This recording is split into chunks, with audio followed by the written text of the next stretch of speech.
बीडच्या मस्साजोग येथील अवादा कंपनीमध्ये चोरी झाली। कंपनीत 12,87,000 रुपयांचं साहित्य चोरीला गेलं। कर्मचाऱ्यांचे हातपाय बांधून चोरी केल्याचा धक्कादायक प्रकार घडलेला आहे। या प्रकारानंतर आता अवादा कंपनी परिसरामध्ये पोलिसांचा बंदोबस्त आहे। अवादा कंपनी परिसरात 20 ते 25 पोलिसांचा फौज फाटा तैनात ठेवण्यात आलेला आहे।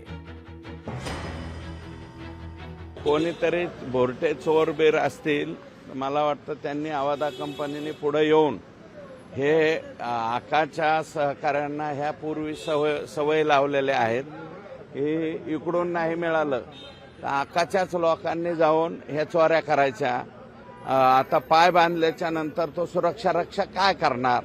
एका दलित समाजाच्या वॉचमनला मारहाण करण्याच्या नादातच एवढी मोठी घटना घडलेली आहे खंडणी प्रकरणामध्ये, तरी सुद्धा अजून डोके जाग्यावरती यांची नाहीयेत।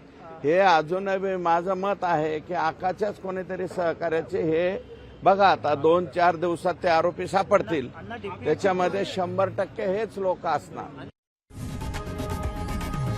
लोकशाही मराठी ऐका, पहा, जागरूक रहा।